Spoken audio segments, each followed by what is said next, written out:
առասարակ շատ քիչ տեղեկատվություն հավաքվեց հանդիպման մասին, որքան է դրականացանալու հանդիպումը, արդյոք պայմանավորվածությունը շոշափելի ձեռք են բերել նաև երրորդ երկրների քաղաքացիների համար, որովհետև նախապես ձեռքբերված է բաժանորդի Շնորհակալություն հարցի համար։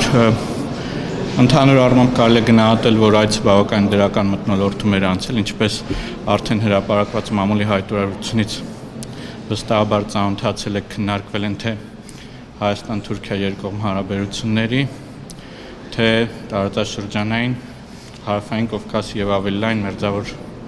արևելքի տարածաշրջանի վերաբերող հարցեր արձանագրվել է, որ մի շարք թեմաների շուրջ Հայաստանի եւ Թուրքիայի դիրքորոշումները բավականին մոտ են, ինչ վերաբերվում է մերձավոր արևելին, ինչ վերաբերվում է երրորդ երկրների քաղաքացիների եւ դիվանագիտական անձնագրեր ունեցող անձանց համար Հայաստան-Թուրքիա ցամաքային սահմանի բացմանը, ապա ընդգծում եմ երկու կողմերն էլ նորից արձանագրել են, որ պայմանավորվածությունը ուժի մեջ է, ամեն դեպքում այս ուղղությամբ դեռևս քայլեր պիտի անենք, թուրքական կողմի դիրքորոշումը կարծում եմ ծանոթ է բոլորին։ Օրակարգային հարցեր դարձել ադրբեջանցիների այստեղ գալու ապրելու հարցը եւ քանի որ չի համապատասխանում իրականություն։ Չի համապատասխանում իրականություն։ Իսկ կարող է որոշակի բացել ասեք մասնավորապես որ հարցերն են, որոնք հայ-ադրբեջանական հարաբերություններին վերաբերում են քննարկվել են։ Ընդհանուր Հայաստան-Ադրբեջան հարաբերությունների կարգավորման փաստաթղթի եւ տրանսպորտային կոմունիկացիաների վերաբերյալ։ Այսինքն որևէ երաշխիքներ Էրդողանի կողմից կամ որ ինքը Ես կարծում եմ բավարար պատասխանեց այդ հարցը։ Գործընկերը ստանձնել այդ պարտավորությունը, որ ինքը պետք է երաշխիք։ Առաջարկում եմ գործընկերն էլ հարց տա, հետո կվերադառնանք հարցը, խնդիր չկա։ Տարածաշրջանի ներկայացուցիչների առաջնորդի մասին ասացիք, որ հարցը եղել է, վարչապետը նաև թուրքական հայ համայնքի հետ հանդիպման, թուրքիայի համայնքի հետ հանդիպման ասում էր, որ կներկայացվի խաղաղության խաչմերուկը եւ դրանից հետո ինքը արդեն կկարողանա ասել, թե ինչպիսին է դրա վերաբերյալ Թուրքիայի նախագահի Թուրքիայի դիրքորոշումը, ինչպիսին է դիրքորոշումը, ինչ դիրքորոշում արտահայտեց Թուրքիայի նախագահ խաղաղության խաչմերուկի վերաբերյալ, արդյոք թուրքական կողմի համար դիտումների են 4 հայտնի սկզբունքներով ապաշրջապատման Հայաստանի մոտեցումը։ Կարծում եմ երկու կողմերի համար, թե Հայաստանի եւ Թուրքիայի համար արձանագրվեց, որ տարածաշրջանային կոմունիկացիաների բացումը, այդ թվում երկաթուղու, այլ հաղորդակցության ուղիների վերաբերյալ բավականին մեծ կարևորություն ունի, գիտեք, գաղտնիք չէ Թուրքիան ձգտում է դեպի կենտրոնական Ասիայի կապուղիները ավելի բարելավել Հայաստանի համար, որպես դեպի երկծով չունեցող պետություն, ուղղակի կենսական անհրաժեշտություն է ունենալ բաց սահմաններ եւ վերջին իրադարձություններն էլ ցույց տվեցին, որ պրակտիկորեն մեր 3 կամ եթե ոչ կուզեք ասել 3.5 սահմանները փակ էին կապված Իրանի շուրջ տեղի ունեցող իրադարձությունների հետ խաղաղության խաչմերուկ հայեցակարգը բնականաբար ներկայացվեց ըստ էության կա ընդհանուր ըմբռնում, որ Հայաստանը կառուցողական է մոտենում իր առաջարկներով կոմունիկացիաների բացման վերաբերյալ։ Ողջունեց ընդունելի Թուրքիայի համար տրանսպորտային ապաշրջապատման մոդելը խաղաղության խաչմերուկ։ Հայաստանի տեսլականը կառուցողական է գնահատվում մեր Թուրքիայի գործընկերների կողմից։ Այդ ճանապարհի հետ կապված իրենք շարունակում են պնդել, որ պետք է անարգել։ Իսկ դուք իրենցից նման պնդում լսել եք։ Ես չեմ լսել։ Նոր Թուրքիայի գործընկերների մասին ենք խոսում։ Այսինքն տարբեր դիրքորոշում ունեն Թուրքիայի գործընկերների։ Պատասխանեցի ձեր հարցը։ Իսկ խաղաղության պայմանագրի հետ կապված ինչ իրական շարժ Վերջին քննարկումը, որի մասին բոլորդ վստահաբար տեղյակ եք, երկու երկրների ղեկավարների միջև Տիրանայում տեղի ունեցած հանդիպումն է, կարծում ենք, որ մոտակա ապագայում հնարավոր կլինի նոր քննարկումներ ունենալ ադրբեջանական կողմի հետ։ Կոնքային մնալ, որ անարգելը տեղաշարժ չկարողացել ունենալ ադրբեջանցիների կողմից այդ ճանապարհը պետք է վերահսկվի։ Հայաստանի համար շարունակում է սկզբունքային լինել, որ կոմունիկացիաները պիտի գտնվեն Հայաստանի Հանրապետության իրավազորության ներքո եւ պիտի պաշտպանվի Հայաստանի սուվերենությունը այդ ճանապարհների նկատմամբ։ Թուրքիան ո՞րն է, որ այդ ձեր նշած սկզբունքներով փոխադարձության սկզբունքով բացվեն ճանապարհները։ Կարծում եմ արդեն նշեցի, որ թուրքական կողմի համար ընկալելի ըմբռնելի են հայկական կողմի դիրքորոշումները։ Պատրաստ է այդ հարցում օրինակ փորձել Ադրբեջանի ևս վերել կառուցողական դաշտ։ Ես կարծում եմ դա թուրքական կողմի կենսական շահերից է նաև բխում կոմունիկացիաների բացումը մեր տարածաշրջանում։ Ցույց տվա այդպիսի նախաձեռնողականություն ստացել եք այդպիսի ազդակ, որ այդ հարցում, որը առանցքային հարց է Երևանի եւ Բաքվի միջեւ, Թուրքիան փորձի նաև ինքը Բաքվին նպաստել, որ կա կառուցողական դաշտ, եթե իր համար ընկալելի են Հայաստանի մոտեցումները։ Առաջարկում եմ այդ հարցը ուղղել փորձագետներին, որտեղ կանխատեսումներով զբաղվել մի քիչ իմ աշխատանքի մեջ չեմ։ Ընդհանուր առմամբ ասում եմ, որ մենք դրական ենք գնահատում քննարկումները, որոնք տեղի են ունեցել թուրքական կողմի եւ վարչապետ Փաշինյանի եւ Թուրքիայի նախագահ Էրդողանի միջեւ։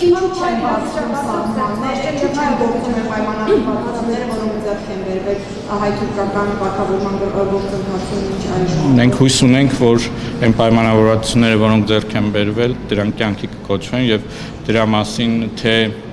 փակ հանդիպման ժամանակ, թե նաեւ վստահաբար հանրային կերպով մշտապես մեր դիրքորոշումը արտահայտում այս բան ժամկետների մասին ոչինչ չեմ կարող ասել։ Ես չէի գնահատի։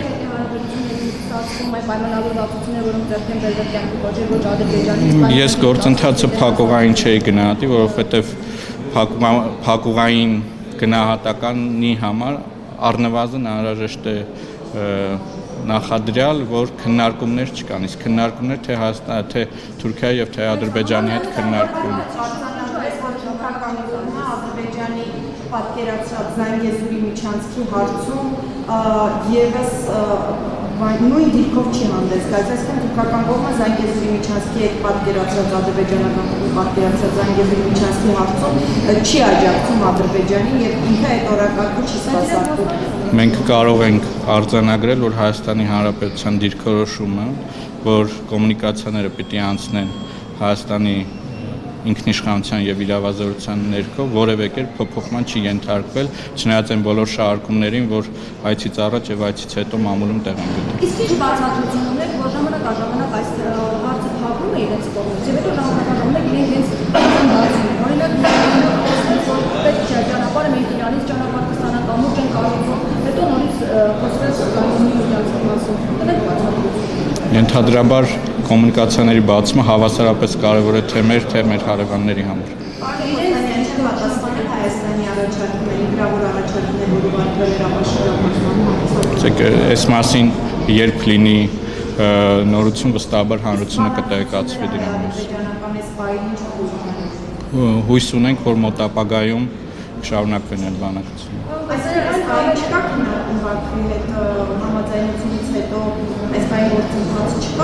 Գործընթացի համար հանդիպում է անհրաժեշտ, հույս ունենք, որ կլինի հանդիպում։ Հայկական կողմը դրական է տրամադրված եւ հաշվի առնելով, որ մենք պատրաստ ենք ստորագրել խաղաղության պայմանագիրը, մենք կողմ կլինենք նման հանդիպման անցկացման։ Պատասխանեցի ձեր հարցը։ Ավելի առաջարկները, պահանջները, որ իրենք անընդհատ ներկայացնում են մամուլով, հրապարակումների տեսքով, հայտարարությունների տեսքով, բանակցային գործընթացում իրենք փոխվում են այդ հարցերը որպես հրապարակ։ Հարցին բազմիցս պատասխանել։ Իսկ երեք հայտարարության մեջ եք շարունակում եւ երեք հայտարարությունը այս բանակցությունների զուգահեռ ասում է Հայաստանը ռազմական հանցագործ պետություն է։ Սրան Հայաստանի հատկությունների Վստահաբար նման հայտարարությունները չեն օգնում, որպեսզի կառուցողական եւ փոխըմբռնման մթնոլորտ ձևավորվի հետագա քննարկումների համար եւ հույս ունենք, որ նման հայտարարություններ ապագայում չեն հնչի։ Պարոն նաև երեք հայտարարել էր, թե Փաշինյանը ասել է, որ հայտարարություն չի եղել, իսկ հայտարարությունների եւ նման օրինակ շեշտադրումներով մեկնաբանությունների։ Տեսեք, դժվար է մեկնաբանել մի բան, որը մեկնաբանելու համար այս կամ այն անձի մեդիագրագիտության վերաբերյալ պիտի գնահատական տամ, այնուամենայնիվ Հայաստանի եւ Ռուսաստանի միջև կան բարեկամական եւ դաշնակցային հարաբերություններ, դրա համար թույլ տվեք զերծ մնալ։ Եթե չեմ սխալվում, այդ հայտարարությունը նաեւ այդ մեկնաբանություններում այլ հատվածեր կար, կապված հայկական կողմի Հայաստանի Հանրապետության վարչապետի հետ, այստեղ միգուցե տեղին կլինի հիշել հայտնի խոսքերը, որ տվեք ինձ հենմանկետ եւ ես շուր կտամ աշխարհը, եւ կարծես մեր ռուսաստանցի գործընկերները հենմանկետ չգտնելով Ռուսաստանում այլ տեղեր են ման գալիս, բնականաբար Հայաստան-Ռուսաստան բարեկամական հարաբերությունների պարագայում հենմանկետի տրամադրում մենք կարող ենք քննարկել, բայց այնուամենայնիվ ցանկալի չէ։ Պարոն Կոստանյան, իսկ Թուրքիայի նախագահը վարչապետն ասել է, որ փոխադարձ իրավետ կլինի, իրավեդը ընդունվել է Թուրքիայի նախագահ այցելի Հայաստան եւ հարցը արդյոք այդ հանդիպմանը քննարկվել է, քանի որ հայ-ադրբեջանական կարգավորման անդրադարձ եղել է, արդյոք քննարկվել է նաեւ Հայաստանի սահմանադրության փոփոխության Ադրբեջանի նախապայմանը, ինչպիսին է այս հարցում Թուրքիայի դիրքորոշումը։ Ինչ վերաբերվում է հրավերին, ապա հրավերը եղել է մասնակցելու եվրոպական քաղաքական համայնքի հաջորդ նիստին, որը տեղի կունենա հաջորդ տարվա առաջին կիսամյակին Գարնանը, հավանաբար Երևանում, եւ որպես կանոն հյուրընկալող պետությունը պարտավորվում է հրավիրել այս ֆորմատի անդամ բոլոր պետություններին եւ որպես կանոն բոլոր անդամ պետությունները ղեկավարի մակարդակով մասնակցում են այդ քննարկումներին։ Հրավերը եղել է եվրոպական քաղաքական համայնքի գագաթաժողովին մասնակցելու շրջանակներում։ Ասեցի, որպես կանոն մասնակցում են բոլոր երկրների ղեկավարները։ Հարցը կկրկնեք։ Տեսեք, քանի որ դա ասացիք, անդրադարձ եղել է հայ-ադրբեջանական պրոցեսին, արդյոք Հայաստանի սահմանադրության փոփոխության հարցը, որը Բաքվի նախապայման այս պրոցեսում անդրադարձ եղել է, եւ Բաքվին ինչպես է վերաբերվում այդ նախապայմանին։ Քննարկվել է Հայաստան-Ադրբեջան կարգավորման գործընթացի ողջ սպեկտրը, մտքեր են փոխանակվել, ավելի ճիշտ կլինի նշել, եւ վարչապետը ներկայացրել է Հայաստանի Հանրապետության դիրքորոշումները, որ մենք չենք տեսնում սահմանադրական խնդիր, այն պարագայում, եթե ստորագրումից հետո կառաջանա նման խնդիր եւ մեր սահմանադրական դատարանը խաղաղության պայմանագրի այս կամ այն դրույթը կճանաչի հակասահմանադրական, ապա Հայաստանը պատրաստ կլինի նախաձեռնել այդ հարցի շուրջ լայն հանրային քննարկում, ինչ իրենց հանրակրթության աջակցությունը կամ սրա վերաբերյալ Էրդողանի դիրքորոշումը համոզիչ եղել է վարչապետի հաստատները։ Ճիշտ չի լինի, որպեսզի ես մեկնաբանեմ թուրքական կողմի համար համոզիչ եղել եմ։ Ռուսաստանի վարչապետ Ալեքսեյ Օվերչուկն էր օրերս խոսել, նա մասնագիտություն էր տեսնում, ասում է, եթե գնում է Եվրամիությունն, ապա ինչպես շարունակելու մնալ ատոմում, եւ այդ հապկի հետ կապված եւս որ երկար կապից ակնարկելով, որ երկար չի կարող այսպես մնալ, պետք է վերջում Հայաստանը որոշում կայացնի։ Հապկի մասին մենք ոչ միայն ակնարկում ենք, այլ ուղիղ տեքստով ասում ենք, որ երկար մենք էլ ոչ թե ակնարկում ենք, այլ ուղիղ տեքստով ասում ենք, պատասխան ձեր հարց, որ այսպես երկար չի կարող մնալ, ի վերջո եթե հապկ գործընկերները, այդ թվում նաև Ռուսաստանի Դաշնությունը հանդես չկան քաղաքական հայտարարություններով, որոնց մասին խոսվել է դեռևս տարիներ առաջ Հայաստանի Հանրապետության սուվերեն տարածքի նկատմամբ հարձակումից հետո, ապա Հայաստանը կկայացնի վերջնական որոշումներ, ինչ վերաբերվում է Եվրասիական միությանը, ապա մենք շարունակում ենք լինել Եվրասիական միության անդամ եւ շարունակում ենք խորացնել մեր հարաբերությունները Եվրոպական միության հետ, այն պահին, երբ անհրաժեշտություն կառաջանա հստակ որոշումներ կայացնելու, նման որոշումներ կկայացվեն։ Մամուլի տեղեկություններ կային, որ բանակցություններում նաև ռուսական ռազմավազային հեռացման հարցերը Թուրքիան ներկայացրել եւ այդպիսի հարցեր կան քննարկվում։ Արդյոք նման խնդիրներ կամ առանցքը կարող են լինել առանցին պայմանագրով։ Ռուսաստանի հետ կապված հարցեր չեն քննարկվում։ Պարոն Կոստանյան, նաև Հայաստանում դիսկանալում է հայտարարացել, որ ԱՄՆ-ի կամ մասնակից դատերեցնելը որոշ երկրների քաղաքացիների վիզաների տրամադրման գործընթացը եւ արգելում է նրանց մուտքը երկիր։ Այս մասով չի նկատվում Հայաստանը այդ երկրների շահերին կդժվարանամ այս պահին հարցին պատասխանել, խնդրում եմ գրավոր կերպով դիմեք վստահաբար կպատասխանեմ։ Որն է այն սահմանը, որ այդ սահմանից հետո դուք արդեն հստակ Հայաստանի իշխանությունը որոշում կկայացնի հապկից դուրս գալու հետ կապված, որովհետև մեկ տարուց ավել անընդհատ այս հայտարարությունները արվում են։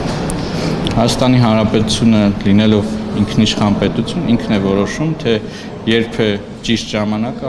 այս կամ այն քայլը կատարելու համար։ Այս դեպքում մենք ավելի խոսելու չենք դառնա, եթե մենք փաստորեն դուրս ենք գալիս նաև հապկից եւ այս դեպքում Իսկ դուք կարծում եք մենք հապկ անդամ լինելով պակաս խոցելի ենք եղել։ Միկրոֆոնները թեք։ Պատասխանեցի ձեր հարցը։ Միացել են նորմերին, դուք հայկական եւ հայկական հարաբերությունների անդրադարձել, բայց նախորդին իսլամական պետությունների համաժողովը ստանալու փոստատուքնեց եւ արտգործնախարարությունը արտադրած է նամակների հետագային ձեռքբերումներ շատ կոնկրետ արարության, այսպես ասած արարության ադրբեջանցիների վերադարձի մասը կոնկրետ ձեռքբերումներ են եւ հետաքրքիր է այս փաստաթղթի գոյությունը ինչքանով է խանգարում հանրության պայմանագրի գործընթացին հարաբերություններին ինչ ազդեցություն Արտգործնախարարության հայտարարությանը կարծում եմ ծանոթ եք, ի հավելում են թույլ տվեք նշել, որ չեմ կարծում, որ մեր հարևան պետության կողմից նման նախաձեռնությունները կառուցողականորեն են ազդում Հայաստան-Ադրբեջան կարգավորման գործընթացի վերաբերյալ, նաև որպես տեղեկատվություն նշեմ, որ Իսլամական համագործակցության կազմակերպության առանձին անդամ պետությունների հետ այս օրերին քննարկումներ են տեղի ունենում, նրանցից մի մասը հավաստիացնում են, որ այդ փաստաթղթում տեղ գտած այս կամ այն ձևակերպումները չեն համապատասխանում իրենց պաշտոնական դիրքորոշմանը։ Պարոն Կոստյան, եւս մեկ տեղեկություն կայմանալու, որ խաղաղության պայմանագրին հնարավոր է Վաշինգտոնում կողքի կամ արաբական ներում արդյոք նման պայմանավորվածություններ կամ խոսակցություններ առասարակ կամ պայմանագրի կնքման հետ կապված։ Դա շատ հեռու հետագայի հարցեր։ Աշխարհում ենթադրում եմ կան հազարավոր, եթե ոչ տասնյակ հազարավոր քաղաքներ, այդ քաղաքներից յուրաքանչյուրում Հայաստանը պատրաստ է կնքել Ադրբեջանի հետ հարաբերությունների կարգավորման փաստաթուղթը, մեզ համար առաջնային է փաստաթղթի կնքման գործընթացը։ Բայց բան կասեմ, բոլորը ողջունում են խաղաղության պայմանագրի, բոլորը ողջունում են խաղաղության պայմանագրի կողմը, բոլոր երկրները այդպես գրական են համարում, բայց որևէ երկիր չկա, որ ազդեցություն ունենա եւ կարողանա նպաստել գործիքական միջնորդներ։ Միգուցե փոխեք մարտավարությունը եւ հաստատում եք, որ երկկողմանի բանակցությունները այդքան են արդյունք չեն տալիս, եւ միգուցե միջնորդների դերակատարումը նպաստել, որպեսզի իսկապես պայմանագիրը կնքվի կամ որևէ դրական արդյունքներ հայ-ադրբեջանի։ Ձեր հարցը կարելի է մեկնաբանել որպես ռետորական հարց, որովհետև այս տարիների ընթացքում եղել են մի շարք միջնորդությունների փորձեր, դրանց արդյունավետությանը թույլ տվեք այս բանը չգնահատել, այնուամենայնիվ Հարավային Կովկասում կայունությամբ եւ խաղաղությամբ հետաքրքրված մեր բոլոր գործընկերների հետ մենք շարունակում ենք պահել կապը, իրենց տեղեկացնել ընթացիկ գործընթացների մասին, հույս ունենալով, որ իրենք դրականորեն կարող են ազդել գործընթացի վրա։ Ես չեմ կարող մեկնաբանել այլ պետությունների հնարավորությունները եւ լծակները։ Հակում դեռ շարունակում է ընդդել իր նախապայմանները եւ process-ը դեռ այդ կետում է։ Այս պահին նոր դիրքորոշումներ կողմեր չեն արտահայտել։ Իսկ դուք ակնկալություն եք, որ Թուրքիայից հետո հնարավոր է օրինակ կամ քննարկվել է, որ օրինակ Թուրքիան նպաստի, որ Ադրբեջանը փորձի դիրքորոշումը փոխել կամ ստանձնի այդ միջնորդությունը կամ նրան կառուցողական դաշտ բերելու դերակատարումը։ Ես կարծում եմ թուրքական կողմը առնվազն վերջին 1 տարվա ընթացքում հանրային բավականին դրական ազդակներ է տվել երկու կողմերին, այսինքն Հայաստանին եւ Ադրբեջանին, որ իրենք շահագրգռված են, որպեսզի երկու կողմերի միջև հարաբերություններ կարգավորվեն եւ համապատասխան փաստաթուղթը կնքվի։ Իսկ ակնկալում եք, որ ավելին անի Թուրքիան։ Պատասխանեցի ձեր հարցին բավարար կերպով։